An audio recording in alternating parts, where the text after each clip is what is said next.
Bonjour à tous, ici Yves Bellemare. Bienvenue au National CRBS du mois de décembre 2020, votre bulletin d'information micronational castinien. C'est sur un fond endeuillé que se déroulera cette édition dédiée presque entièrement à une triste nouvelle. C'est mercredi, le 9 décembre, que le gouvernement castinien a annoncé le décès d'une grave de Saint-Castin, Son Altesse Sérénissime Louis-Philippe Ier, à l'hôpital de Jonquière à Saguenay.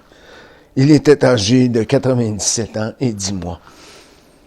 Le doyen des dirigeants micronationaux avait été admis le 1er décembre dernier à la suite d'une chute à la résidence Negrovial. Faisant suite à une batterie de tests sur son état de santé, le monarque castinien avait été diagnostiqué avec un début de pneumonie, ainsi qu'une infection rénale et d'une hypothermie. Malgré une amélioration des symptômes, les jours qui s'en sont suivis ont vu son état se dégrader et assombrir dans la confusion qui allait présager ce qui allait suivre. Le 8 décembre au soir, un infarctus est survenu. Ayant le cœur déjà affaibli par une première crise il y a plus de 10 ans, par son âge extrêmement avancé, le nœud grave s'est éteint lentement et a expiré son dernier souffle, dépassé 11 heures le lendemain matin. Le gouvernement castinien a décrété une période de deuil national d'une durée d'1 mois. Les drapeaux ont été mis en berne pour ce temps. Louis-Philippe Ier est né le 28 janvier 1923 à Bagotville, au Saguenay. Il était le fils du nœud grave Georges Ier Gonzague et de la nœud gravine Rose de Lima. Il faisait partie d'une fratrie de 25 enfants et avait pour frères les nœuds graves Georges II Alfred et de Jean II Charles. Il accéda au titre de noblesse valinoisien en 1976 pour donner suite à l'abdication de son deuxième frère. Dans sa jeunesse, durant la Deuxième Guerre mondiale, il a servi dans l'effort de guerre, dans le transport de fret à destination de l'Europe en tant que pilote de paquebot, assurant la liaison entre Duluth vers Halifax en Nouvelle-Écosse et Saint-Jean sur l'île de Terre-Neuve. En 1950, il épousa Jeanne d'Arc, qui deviendra la nœud gravine consort, lors de son ascension au plus haut titre valinoisien à l'église Saint-Édouard des Méchins, village d'origine de l'épouse, comme le veut la tradition locale en Gaspésie. Ils s'établirent à Bagotville.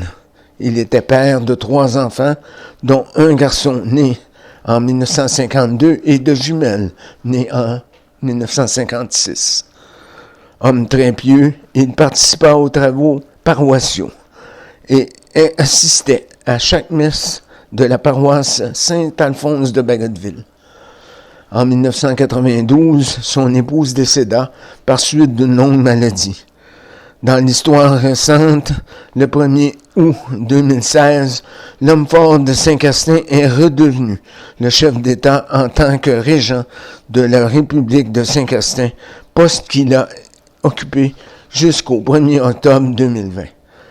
Par la suite, il a été nommé nœud grave de Saint-Castin par le Conseil législatif, fruit de l'adoption de la présente Constitution qui fut approuvée par référendum et adoptée par le Conseil législatif castinien. C'est samedi dernier, le 19 décembre, que la famille Negrovial s'est réunie afin de rendre un dernier hommage au nœud grave Louis-Philippe Ier. La cérémonie qui a eu lieu a reçu un nombre limité d'invités à Bagotville au Saguenay. La situation sanitaire ne permettant pas les rassemblements qui étaient limités à 25 personnes.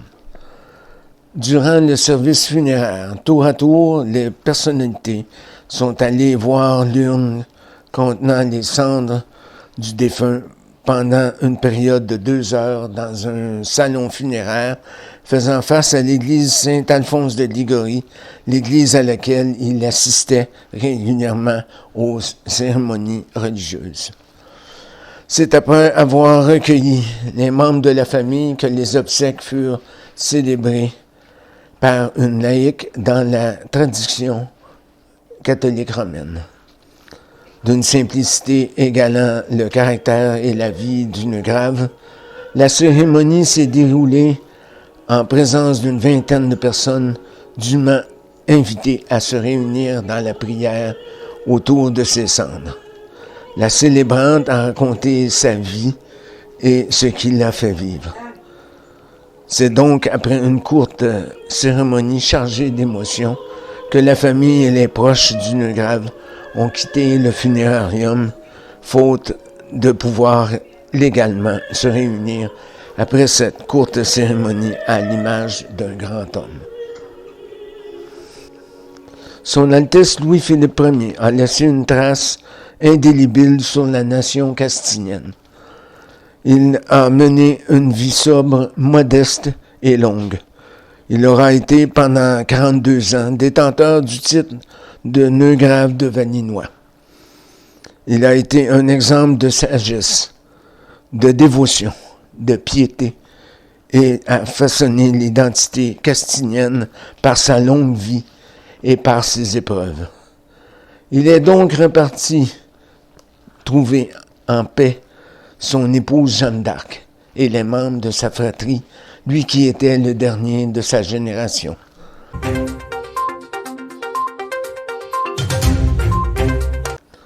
C'est le 10 décembre que la communauté boréenne a adopté son drapeau pour donner suite au vote des membres. La création choisie par les nombreuses fêtes a été proposée par le ministre-président castillan Dominique de Sainte. Elle représente les points cardinaux et le soleil, source de vie. En son centre, une représentation stylisée d'une tortue en référence au mythe véhiculé par de nombreuses sociétés amérindiennes rappelant que la terre serait sur le dos de l'animal. Le tout a été réalisé dans un style rappelant des pétroglyphes pueblos et à certaines similitudes avec le drapeau de l'État du Nouveau-Mexique. La communauté boréenne a été créée par l'initiative de Saint-Castin, Sandus et Huberstadt. Elle a pour but de fédérer différentes micronations progressistes basées au travers de l'Amérique du Nord.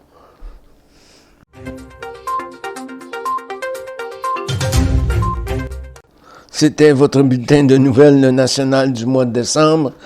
Yves Bellemare ici, au nom de toute l'équipe de la CRBS, nous vous souhaitons de très joyeuses fêtes et une année 2021 remplie d'espoir et de santé.